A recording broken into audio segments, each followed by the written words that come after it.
Hello there, everybody. This is a very exciting webinar for a lot of reasons. It's one that I'm particularly passionate about because we're going to talk about audio primes today. We're going to talk about the people who mainly listen to podcasts, and you're going to find some things out that may be counterintuitive. There may be some things that you expected, and I expect there will be a couple of surprises. So I can't guarantee that because I don't know what you know. But I hope so. I found this an incredibly fascinating and enjoyable project to work on, and I've worked on a few. And I think if you're tuning into this, you have a keen interest in audio. I have a keen interest in audio, and I myself am an audio prime. But as you will soon see, that doesn't make me necessarily representative of who the audio primes are. So I'm Sounds Profitable partner Tom Webster, and this particular research project, I'll get to the kind of the derivation of it here in a minute. But I am delighted to welcome my co-host here today, and that is the inimitable Alberto Patella, who is the co-founder and managing director of RSS.com. And I'm really delighted to have Alberto here today. It's 1 o'clock here in Boston. It's what, 7 p.m. there? 7 p.m. in Barcelona, Spain. Great to Which be means here. you're still 2 hours from dinner, I assume. That's the way it Oh, works. yeah, 2 hours Yeah. from dinner. And of course, it's 1 o'clock Eastern in Boston. So I've already had dinner and gone to bed, as we Americans do. So appreciate that. And a big fan of Barcelona. I've eaten my way. I've dined fine in that city. I do enjoy it very much. All right. So let's go ahead and get started with the research. I'm going to shut my camera off here, but I wanted to point out that Audio Primes is sponsored again by RSS.com, and Alberto will have more to say about them and some other extremely fascinating research a little bit later on. But I would be remiss if I did not point out that this research is derived from our flagship study in podcasting, the Podcast Landscape.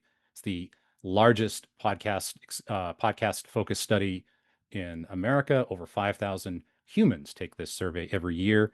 And it's brought to you thanks to the largesse and beneficence of our wonderful full year research sponsors, BetterHelp, NPR, ESPN Podcasts, American Public Media, and the SiriusXM Podcast Network. And of course, fielding and great partnership from our research partners at Signal Hill Insights. So, as I mentioned, this came from the podcast landscape. It's a study of over 5,000 Americans every year. We make it that large so that we can pull things like audio primes out and still have statistical validity and a healthy subset with which to do so. We have tracked this methodologically. It's very similar to the last 3 years, our third year in a row of doing this. And this particular project is generally focused on podcast consumption, why people listen, why people watch, why people do either one more or less than they used to, and also what makes people stop listening to podcasts and how they discover them. So there are a lot of topics in here related to specifically to the podcast universe. But today we're going to talk about audio primes, and I want to define them first of all. One of the questions that we ask in the podcast landscape is thinking about all the podcasts that you consume, what percentage of them do you watch versus what percent you listen to? And 22% of podcast consumers say that they listen to 3/4 or more of their podcasts. So these are people that, as we're going to find out, they don't only listen to things. In fact, they watch a great deal. But in terms of podcasting, listening, whether that listening is on a dedicated audio podcast app or on something like YouTube, listening is their preferred modality. They are younger, they are more educated, they earn more money than the average podcast consumer, and they're very engaged, very loyal, and very likely to recommend what it is that we all do here. So they're kind of a word of mouth engine, as it were.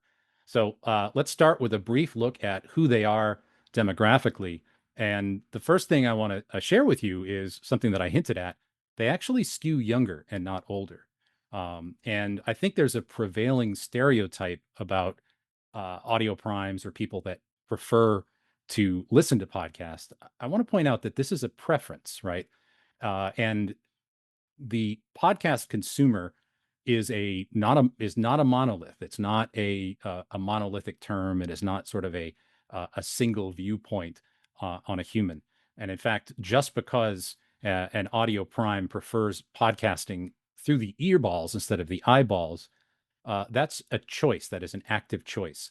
And the people making that choice are likely to skew younger. They are plus 3 percentage points, 18 to 34, and plus 6 percentage points, 35 to 54. And as you can see, they under index podcast consumers in general, pretty dramatically 55 plus. So the Audio Prime is definitely a younger consumer. They are not an older consumer, even though I myself am grayer than I would like to be.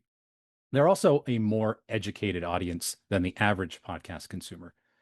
They are more likely to hold a bachelor's degree or to have attended some college, and they are less likely to hold a high school diploma or less. So this is an audience that they read, they research, they respond to substantive content. They're used to that from their educational background, and it's one of the things that they look to podcasting to provide is that kind of substantive content. And you'll see that a little bit later on when we look at some of the topics that they're more interested in, some of the genres of podcasting that they over and under index for, which we'll get to in a moment. I'll also point out that audio primes, that 22% of podcast consumers who listen to 75% or more of their podcasts, well, they make more money. 9% earn over $200,000 a year household income, compared to 6% of the average podcast consumer. And you can see if you look at 100 to 149 and so on, they slightly index higher for a higher earning household. That is a trailing variable of education. Anytime you see education higher, you will see household income higher. Stay in school, kids. That's just the way it works. So they are younger, they are educated, they earn more money, they are certainly an attractive advertising target. And one kind of, these are smaller statistical differences, but I found this kind of interesting. If you have kids at home, you're also more likely to be an audio prime. If you have one child at home, you're 3 percentage points more likely. Two children or more, you're 2 percentage points more likely. And with no children at home, you're 4 percentage points less likely to be an audio prime. And as my son is in college now, so he's past the point where I must entertain him constantly. I now rarely do. For those parents who have children at home, hands free and eyes free is a necessity and not a preference. And I think there's a lot more in the utility of podcasting for parents to be explored and to be marketed, frankly. I continue to think it's a massive opportunity. So that's who they are demographically. How do they act behaviorally? And to me, this section presented some of the more surprising facts that we uncovered in this whole project. They're not just listeners, they're actually super consumers. They consume a lot more of everything. And that holds true certainly for audio. If you go down through the various audio formats here, where you see some really stark differences between the average podcast consumer, and none of us are average, are we? But let's say the mean podcast consumer. None of us are mean either, but the middle of the road podcast consumer. They are 9 points more likely to be a regular consumer of paid streaming music, and they're 8 points more likely to listen to audiobooks. And so they have distinct audio sources for the things that they like. They certainly over-index a lot for things like audiobooks, but they're higher for broadcast radio. They're higher for free streaming music, for streaming AM, FM. Up and down the line, they're much higher on audio. That's the thing you might have guessed, but what you might not have guessed is that they watch more video too. Compared to the average podcast consumer, they are much more likely to be regular consumers of YouTube or online video, much more likely to be consumers of things like Instagram Reels, and even TikTok, although we're going to get to an interesting finding about TikTok here in just a moment. So the key insight here, though, is that they are not, they do not eschew video, right? They don't reject video. That not only do they consume video, they consume a lot of video, and they are much more likely to be regular consumers of all of these video platforms than the average podcast consumer.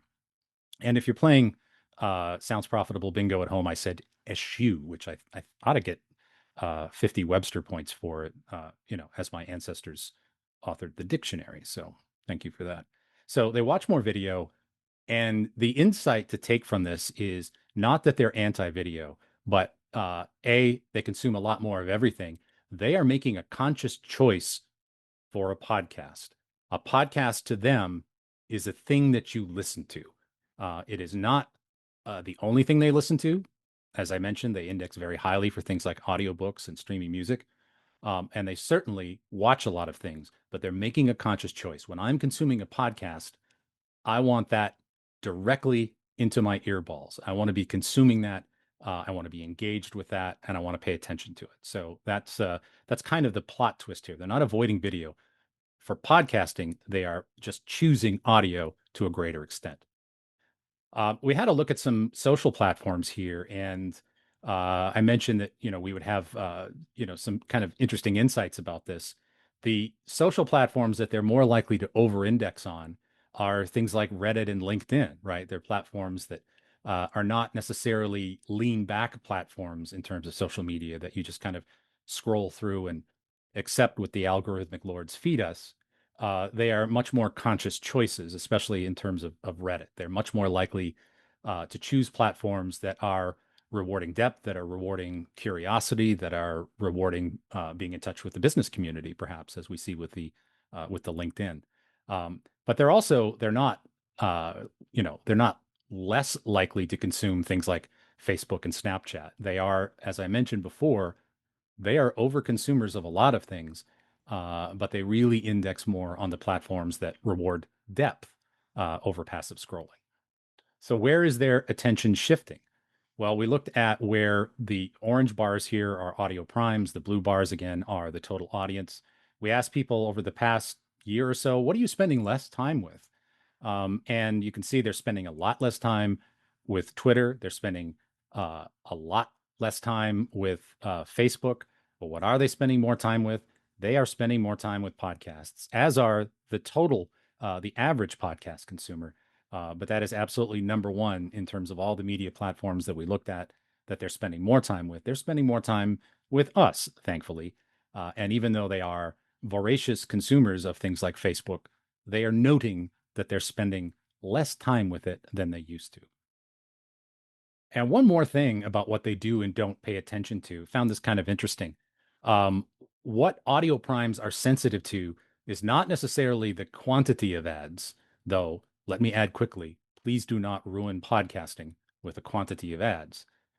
They actually under-index for that being a reason why they would stop listening to a podcast, but they over-index for irrelevant ads. So with an audio podcast consumer, that really is what they're paying attention to.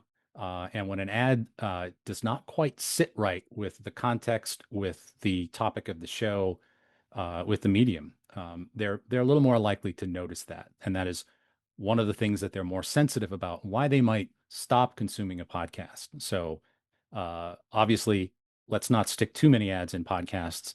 But the audio prime is even more sensitive to ads that seem to have lost the plot as far as the topic and the mood and the context of the show. Now, these are incredibly loyal consumers of podcasts. And there's a couple of counterintuitive things in here, or things that you might wonder, how do these stats go together? Well, they go together because we're going to put them together in this presentation. But also, I think it goes a lot to the very conscious choice of lean forward podcast consumption that the audio prime consumer makes. They are more frequent consumers of podcasts. They, if you add those first two bars, daily and weekly, together, that's 77% of audio primes who say that they consume podcasts at least weekly. That is 18 percentage points higher than the total podcast consumers. So these are regular consumers of podcasts. Only 11% are what you would call casual listeners who say that, once in a while I'll consume a podcast. These are much more likely consumers that have made podcasting a habit for what they are doing. So they're active, they are loyal, they come back week after week. And they're also creatures of habit in terms of their platform. 72% say that they use the platform they use the same platform generally every time that they consume a podcast. That's compared to 64% of the total. So once you have them on a platform, you're very likely to keep them. They choose a particular platform for podcast consumption, and they're more likely to say, that's my podcast platform than the average podcast consumer who may hop around a little bit. So that certainly might make a lot of sense to you. But I would add, as almost any data point that we have put out over the last several years has shown, that platform is more likely to be YouTube than anything else. And even with audio primes, YouTube is the number one platform for podcast consumption. And to me, uh, this lines up incredibly well with some of the other research that we have put out from the podcast landscape, which indicates that almost half of YouTube podcast consumers actually say that they listen to more of their content than watch it. So, regardless of the platform, we think of YouTube as a video platform, but that's not the right way to think of YouTube. Yes, it is a video platform, but it is also it's a very good app for the consumption of podcasts. But those podcasts can be relegated to a background tab. They can be minimized. They can be on a phone that's now put back in your pocket. It's just where they're getting their podcasts, whether they are watching or listening. But otherwise, they're very, very similar. All of these are very, very similar to the average podcast consumer. So this is not necessarily a platform dependent thing in terms of eyes and ears. The Audio Prime looks an awful lot like the total podcast consumer. And nothing says that more than the fact that, once again, YouTube is at the very top of this list, with Spotify and Apple Podcasts rounding out a healthy top three here. Now, here's something that I found incredibly interesting. They are more likely to be regular series listeners and less likely to be limited series consumers. So they have a deep loyalty. It's a habit. I already presented you some data that they're much more likely to be daily and weekly consumers of podcasts. So it only goes to follow that would mean a predilection or a preference for regular series that are always going to be there that day or that week. Interestingly, though, they under index a bit on the number of shows they consume. They follow just one or two shows, very likely. 48% follow just one or two shows, which is 9 percentage points higher than the average podcast consumer, right? So a podcast is a very defined thing to these people. A video is a video. They will go watch a video. But a podcast is something that they make an active choice. This is a thing I want to listen to. And while they choose fewer of those on average than the average podcast consumer, they're incredibly loyal. You don't get to be a habitual listen unless your content is there every day or every week. And that just goes to show you the importance of consistency and regularly publishing something, because these incredibly loyal and valuable consumers are looking for something every week, if not every day. And they're a stable and growing audience. They tell us that they're spending more time with podcasts, and this corroborates the data that we looked at a little bit earlier. When we asked people over the past year, are you spending more time, no change, or less time? They are the big difference here in terms of the average podcast consumer. They're less likely to say less time, but both of these bars represent a real rosy picture of health, I think, for podcasting. Overwhelmingly, people are either spending as much time, if not more, than they used to. This particular graph looks a lot different with some other media types. I can assure you, you can probably guess what those are. But in terms of the amount of perceived time, podcasting is very likely to be more important lately in the lives of audio primes, as it is with podcast consumers in general. So it's a stable, growing audience. It's a loyal audience. It's a habitual audience that comes back day after day, week after week for a handful of their favorite shows. And I'll wrap up this section here with one of my favorite stats. We asked people a number of questions like what would cause you to leave a podcast? And I showed you some of that data earlier in terms of ad relevance and ad quantity. 22% say they have never stopped watching or listening to a podcast. And that's compared with 19% of all podcast consumers. So, almost a quarter. Maybe that's a stretch, but I'm going to make it anyway. 22 out of 100 audio primes have never stopped consuming a podcast. So, again, habitual, loyal. They have a handful of shows that they choose uh, basically intentionally to consume through their earballs because that's what's important to them for this medium. And the last thing in this section, actually, that I want to show is something that I wrote about in the Sounds Profitable newsletter today. And to me, this particular question, if you learned that one of your favorite podcasts featured AI generated voices, how would that affect your likelihood of continuing to listen? The fact that audio primes really reject that, about half say less likely to continue, and only 15% say more likely to continue. The fact that audio primes reject that was not surprising to me. I think the more interesting finding here was looking at video primes. And this is the first time I've shown you some video prime data. These are people that watch 75% or more of their podcasts. They are considerably more receptive to AI generated voices in their podcasts.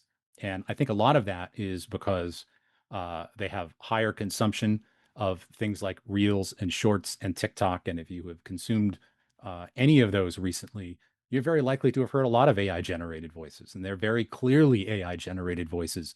But the video prime is just more, they've been exposed to it more. It's more a part of the undercurrent of the fabric of the types of short form clips, especially that they're consuming.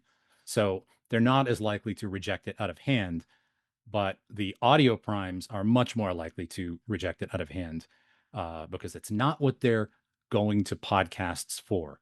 They are going to podcasts for something different. So, what do they listen to and how do they discover it? I looked at some of the genres here, and I'll point out some of the interesting differences here. The Audio Prime over indexes for political talk, self improvement, business, and science. They listen to learn and think, right? And they under index, not by incredible amounts, for things like celebrity interviews, true crime, TV and film, video gaming. Now, the differences here are not massive, right? The Audio Prime is still consuming those genres. And in fact, in the case of things like comedy and true crime, which are, top 5 genres with everybody, they're certainly consuming those podcasts and those types of podcasts in audio and video. But the lean here, while not massive, I think does suggest that the audio prime gravitates to things that reward a sustained, focused attention, political talk, self improvement, and so on. And while they do enjoy things like celebrity interviews, it's not to the extent that the average podcast listener does when they choose a podcast. Interestingly, though, they are more likely to say that they enjoy short form content. Give me what I need. And that's not always the long version. And that is not a rejection of long form content, because if you look at some of the scores here, depends on topic show is higher. Long form 45 or more minutes is, while it's lower than the average, it's not, it didn't bottom out here. But what I would suggest is, again, going back to the demographics, these are people that very likely, by dint of their higher household income, are incredibly busy and stressed out people. And so, one of the things that they enjoy about podcasts and audio in particular is that it can give them something focused in the container that they have for that content, whether that container is lunchtime or a walk or a commute. Give them what they need. It's not always the long version. And in fact, they're more likely to say that they really enjoy short form content than the average podcast consumer. So, how do they discover new podcasts? And the differences here are not stark. A couple that I will point out. First of all, again, even though they are audio prime, don't read that as anti video and don't read that as anti YouTube. YouTube is an audio platform for these people, and it is by far the number one source of discovery. So even if you are a dyed in the wool audio podcast creator, that's all you ever want to do. It's really tough to ignore YouTube in terms of doing something. And I've always said your podcast might not belong on YouTube, but the podcaster should try to find a way to take advantage of it because it's clearly the number one recommendation and discovery platform. But interestingly, the Audio Prime over indexes for host recommendations. They trust other podcasters. They develop deep relationships with those few shows that they let into their lives to be habitually consumed. But they're much less likely to say TikTok. And that's not because they don't consume TikTok. I think I showed you earlier that they do. They're just in a different mindset. They're more deliberate, intentional choosers. They watch TikTok. Listen to me. They watch TikTok when their breath is not fresh. And they watch TikTok when they want to lean back and be kind of passively entertained. But when they're making an active choice, that's when they will very likely to go to something like a podcast. They are also continually discovering new content. We ask people, when was the last time that you discovered and started listening or watching to a new podcast? And the overwhelmingly here, the biggest difference is last month. So pretty recently, 32% say that they have started a new show within the last month. That's 8 percentage points higher than the average podcast consumer. And they're also much less likely to say 2 or more years, or they don't remember, which are not the same thing.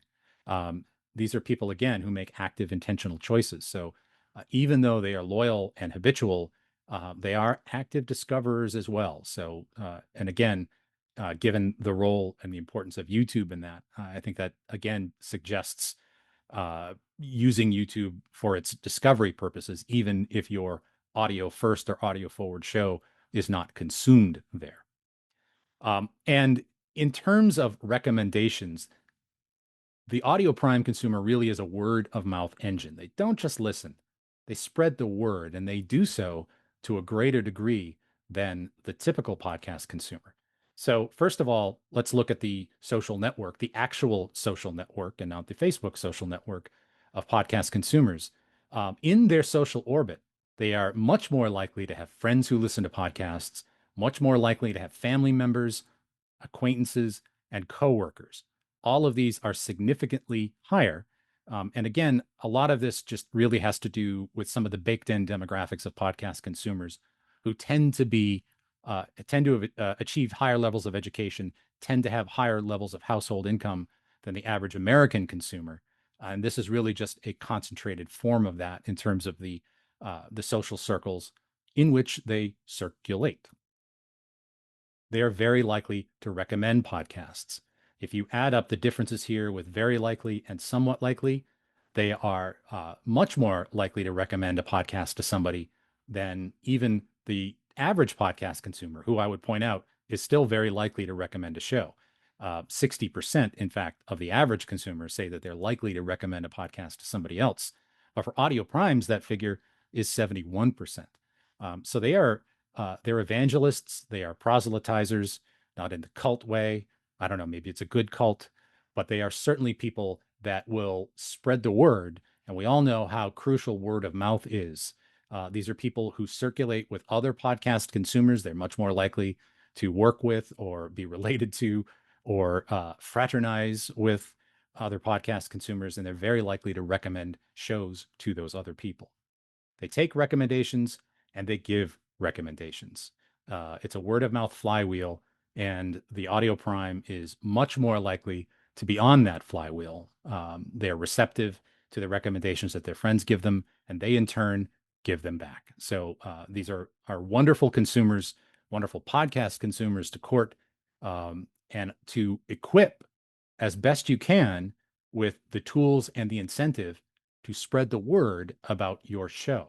And that's as important with audio forward shows as ever. So, here are 8 reasons why audio primes are among, if not the most valuable audience, I think, that the podcast ecosystem offers. Number one, they're absolutely the core. 89% say that they listened this week.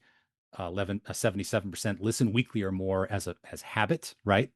They are younger, they're more educated, and they're more affluent than the average podcast consumer. The total base, they consume more of everything, audio and video. So they're not shutting their eyes, right? They're not audio ride or die. They're making a conscious choice. The podcast is something I'm more likely to listen to, even if I'm getting it on a video platform.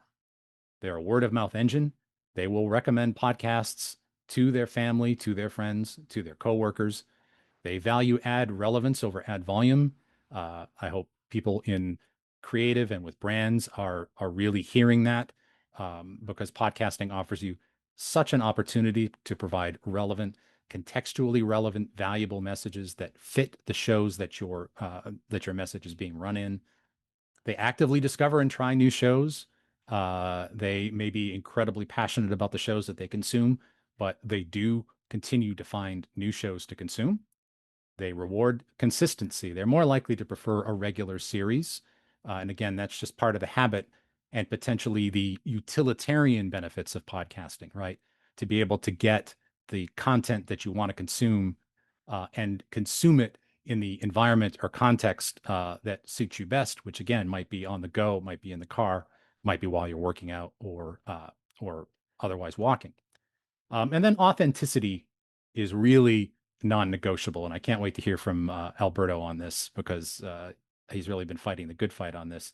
48% say that they would stop consuming a podcast if they learned that it featured AI voices in either the content or the advertising. So they're very, very sensitive to that. And I think the overarching thing that I would love for you to take from this research is that the audio first segment, the audio prime podcast consumer, it's not a legacy format. It is a premium format. It is a premium format of people that are giving you their undevoted habitual attention. They're an extraordinarily valuable consumer, and they absolutely reward authenticity. And they're choosing podcasts as one of the reasons and one of the vehicles that rewards that intellectual curiosity, that rewards that level of engagement the most. And I can tell you that very few people have done as much research on this particular topic and know as much about this particular topic as my friend Alberto Vitella. And I want to turn this back over to you to talk a little bit about why you might think, what you learned from this research, and why it's important, and why it was important for RSS.com to be involved with. So when we were offered the opportunity to sponsor this specific research, we immediately said yes, and for a reason that's not very usual for a podcast hosting platform. And we did so because of our background as a company, specifically my background as well. So maybe I'm gonna give some context so I can set up the context for what I'm gonna show. Prior to joining the technology field and co-founded later on RSS.com, I did have a passion for podcasting because I was building a tool, an open source self-hosting tool, but that was a side project. It was something I was doing in my spare time, but really my day job was in research. I worked in a research group, and I did my PhD in a field that's called affective computing, and that today is called emotion AI. We were using technology, sensors, machine learning to read and understand human emotions. We were measuring their heart rate variability, skin conductance, pupil dilation. So to understand what they really or human feel beyond what they think. That's very powerful, and it was a nice field of research. But when I joined the technology industry and later on co-founded RSS.com, I thought these were two separate words. I always thought they were different things. They didn't coincide. So I thought it's a previous life and a new life. But with time passing, I realized that there is much more in common than one would think. And one day that clicked really. And what clicked to me, and it liaises perfectly with the audio primes as an audience segment, is that podcasting is not it's not a distribution channel, it's a relationship medium. That's why this research is so important for us.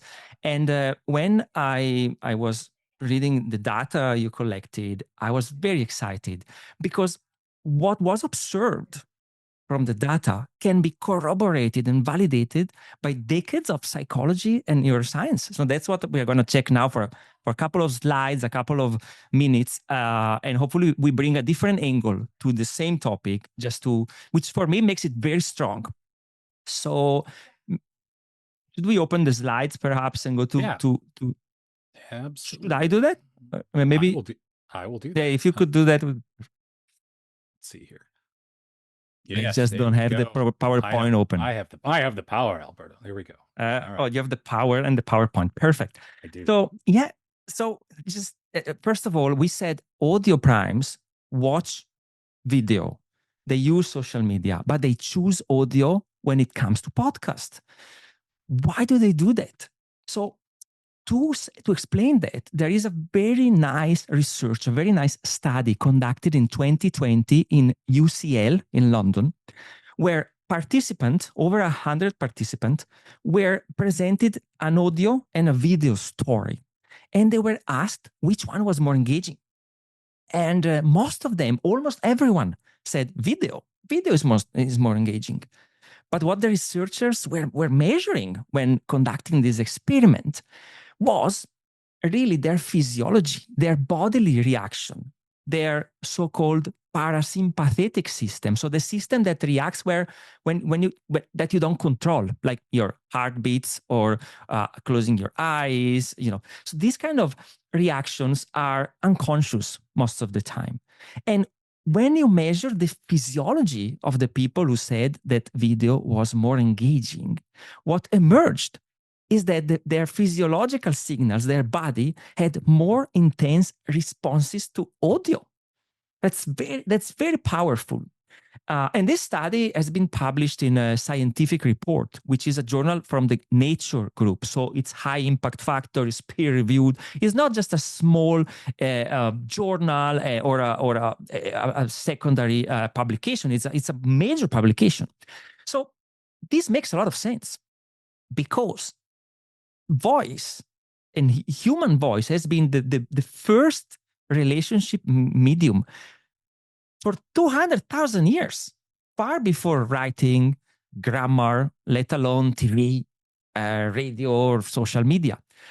So podcasting really is the same medium. It's just distributed in a different way.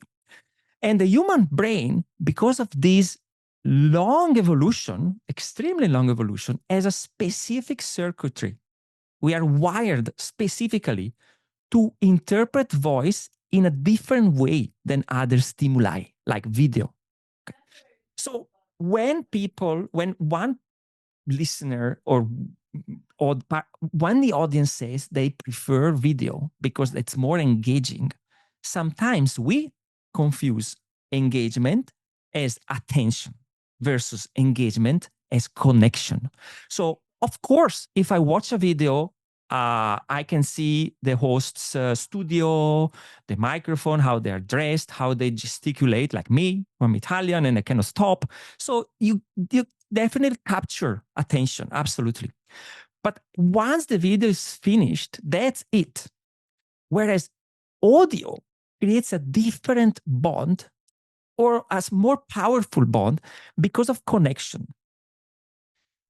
So we can go to the next slide, please.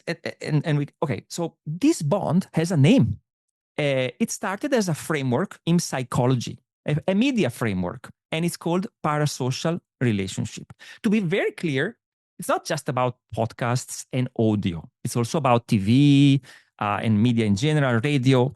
But audio creates a particularly strong parasocial relationship. What is this? Parasocial relationships is a monodirectional relationship that I, the listener or the spectator, have towards the host. So if I listen to a podcast, for example, I listen to a podcast, I feel the host after a while is my friend. I'm sure many of us know that. felt the same feeling, and they don't know us most of the times, right? But for you, they are a friend. And this is where the audio primes are particularly valuable as an audience. A casual listener, there is a certain degree of parasocial bond, but it's pretty weak usually. Whereas audio primes, what they look for is they look for the strongest parasocial bond they can create. That's why they choose audio for podcasts. And that also explains why 48% of them are less likely to listen to an AI-generated voice. Why? Because to create this connection, you need a human on the other side. You need, so beyond an artifact, an artificial voice, there's no lived life. There's nothing to relate to. And that explains scientifically, very clearly, why this kind of target segment, the audience segment, really prefers a human. So this also explains why audio primes are highly valuable, because they create a stronger connection. Therefore, it fosters more trust. Therefore, the host has a superpowers on them, which again is created over time. It's created through trust, and it's hard to earn and is easy to lose. So when it comes to advertisement, for instance, certainly audio primes are a great listener segment for advertisers, as long as we don't betray their trust, of course. So if there is an endorsement, it has to be genuine. But this explains why they're so valuable. So I will go to the next slide, please. And we started from parasocial relationship, which again is a concept it's an observation from the 60s, grounded in psychology. But when you look at the decades of neuroscience that followed, then you can see that chemically in our body, we can validate this concept. So, when we speak, there is a feature of speech, or actually something that embeds all the features of speech, which is called prosody. Prosody includes timbre, pitch, intonation. And really, it's not what you say, it's not the words and the grammar, it's how you say them. And these features are captured by this spatial circuitry in our brain. And again, there are many areas that activate. If it's fear, there is the amygdala. We could go down the route. But practically speaking, three of the main reactions that voice creates are one, oxytocin. So when you listen to a familiar voice, so this is all corroborated in scientific studies, you produce oxytocin. So when you listen to your favorite host in a podcast, you produce oxytocin. Oxytocin is a molecule that's also called the bond hormone.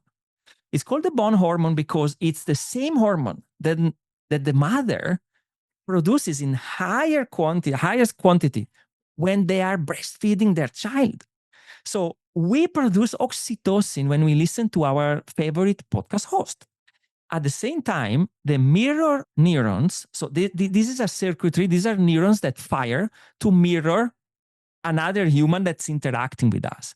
So mirror neurons are proven to fire when listening to audio, to a familiar voice. So when a podcast host is sad, our brain feels sad, whether then we are sad or not, but we feel sadness. When a host is happy and laughing, our brain laughs. So we are mirroring, really, we are empathically mirroring what the host does, which makes us closer. At the same time, there is another effect, which is called mere exposure, which means because a podcast is regular, it can be weekly, fortnightly, monthly, but it's regular. After a while, this exposure creates familiarity, and basically it compounds into trust. So all of these taken together shows that the voice, compared to video, for example, has the tendency in most people, or in some people like audio primes, to create stronger parasocial bonds, stronger trust. And this explains why audio primes are highly loyal. They recommend what the podcasts they like by word of mouth, because really what they look for is this connection. In the following slide, I just shared the literature in case someone wants to dig deeper and read the analytics, the stats, the methods. And there are links to those papers.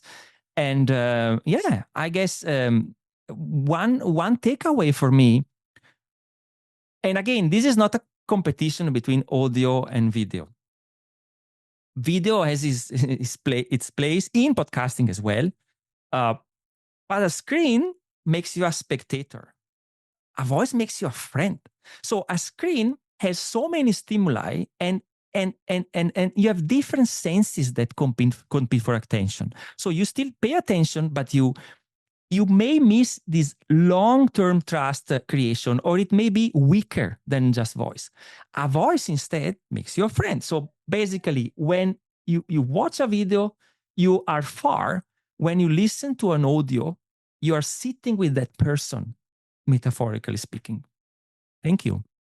Yeah. And, a couple of really fascinating things to me about that research. I think number one, the point you made about mirror exposure. And by the way, if you have some questions, we have a little bit of time, you put them in the Q&A part here of Zoom and not the chat. I don't, not able to follow the chat during this, but if you do have some questions, stick them in Q&A and we'll try to take a few here at the end. But the point about mirror exposure to me is, I think a point that, when we talk about podcasters sticking with it, when you look at some of the most successful podcasts that have been around a while, one of the reasons that they are so successful is that they have been around a while, that they have allowed that time to develop for that fabric of micro exposures and micro connections to start to buttress everything else that show is doing. And you look at a show, let's take a show like Seinfeld. If you watched that show right now in 2026 from episode 1 on and knew nothing about it, you'd probably give up on it. It took a while for anything to click. It really, it was sort of a difficult show for a while to figure out why, there's some funny moments, but over time, a lot of those relationships, that parasocial relationship where you would identify with different aspects of the characters, they would only have to, wink or give a facial expression. And you had all of this context developed before that would make them feel even more familiar to you. And then the second thing I want to throw out there is that those kinds of parasocial relationships increase oxytocin, which is good, and not OxyContin, everybody. And currently I am filled with one of those two. And I feel really good. And that's oxytocin. So stay off the OxyContin. All right, I'm going to field a few questions here, and we'll start with this one.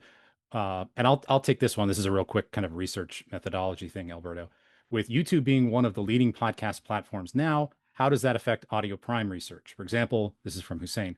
Many podcasts post videos with a static or motion graphic with a full audio episode to YouTube. Would that be considered a listen or a watch? So that's an easy one to answer. The distinction here is what the consumer tells us they are doing, not whether or not the content has motion video or interactive elements or anything like that. So if the consumer tells us that they are listening to it, then that is how we take that. And I would suggest that if you are posting your podcast on YouTube with just a static graphic or something like that, it is very likely not going to be watched or even discovered. Next question. Let's see here. Will this presentation be available for later viewing? That's an all-time webinar favorite. Yes, it will. Michael Osborne asks, thank you, Michael. Is there science around how a relationship changes when audiences go from audio to video? This would be more of a case study approach, but my relationship with the show is a little different when I have visuals. Interesting thought, Alberto. You have any context to add to that? I'm not aware of science, so an experiment in the lab that really validates or explores the hypothesis of switching from audio to video. So there's no, to the best of my knowledge. But the reason why it would be difficult to control for an experiment like that is that there is the so-called training effect. So if you are listening to audio and you develop that relationship with the host, and then you switch to video, you may prefer video, but you already had the training part, your brain training part on the audio side. So what I'm saying is it would be difficult to take them in isolation as A and B. So if you start from audio and you go to video, you will always have the audio component. Look, my co-founder, Ben Richardson, and myself, we worked on our company for the first 3 years without seeing each other in person. It's kind of similar, you know. So we knew each other, and now, of course, we see each other in person. It's a different relationship. We can go for dinner. It was COVID. We didn't meet, and I think it's similar. So you listen to someone, then you watch their videos, but you already had developed that bond before. So it's a hard research to conduct. Jay Soderberg, the legendary Pod Vader, asks, is there a distinction between YouTube.com versus YouTube Music app when talking about YouTube? The question itself is very specific, Jay. We roll them up here into a non-duplicated answer. So thanks for that. Good question. Longtime friend of the webinar series, Mark Edwards, asks, how entrenched are these listeners? Can they be pulled into listening to a new podcast easily, or are they just stuck on what they like? I'm asking to see if there's marketing opportunities to really target these folks. Alberto, got any thoughts on that one? I think there is. And Tom explained that word of mouth and recommendation is one of the main channels. So there is, it's about word of mouth, but it means there's no shortcut. It's not a PPC campaign, Google Ads, or advertisement per se. It means you need to gain their trust. And to gain their trust, you needs work. You need great content. You need great content and hope to cater to someone in that audience, and then you could expect an exponential effect. So you have to go through word of mouth. But once you are in, it's going to be organic, and it's going to be the best growth that you can have. Anonymous attendee, and we thank you for your participation. Anonymous comes to a lot of our webinars. Asks, can you give us more of an idea of who the people were who answered the survey? Absolutely. We maintain a professional panel of, well, the panel company is professional, the respondents are not, of millions and millions of Americans. That panel is regularly refreshed, quality checked, and vetted. The data itself is weighted to the US Census, so it is representative of Americans 18 plus. So thanks for that question. And then I'm going to close with this one. Rob Greenlee, podcast Hall of Famer Rob Greenlee, has thrown a grenade into it for the last question. Are not humans conditioned to base most experiences around visual and audio experiences being able to communicate more than just audio experiences? That one's rich. I have a thought about that, but Alberto, I'll start with you. Well, it is correct. The statement is correct. We have several senses. We olfactory experience as well. You know, of course, the more the merrier in terms of an experience. But if you look, and this is not audio versus video, but here looking at this segment of audio primes, which emerged from research, and look at that and the science. Once you choose audio, for you, that's the most powerful channel. That's what we are trying to say. So I guess the takeaway for me of the entire presentation is that audio is not a legacy. It's not audio because we don't have video, because production costs are higher, or because I cannot do it in pajama. But it's because audio has a specific power for those who are have more propensity to it. There is a higher connection. That's all I'm saying. So, of course, the world is made of different audio, video, olfactory. So it's correct, Rob. Absolutely, it's a correct statement. But within the audio primes target segment, audio is the choice. So audio is premium. It's not the legacy. It's just premium for someone. But 22%, those 22% are extremely valuable for the host, for the advertiser, for our industry.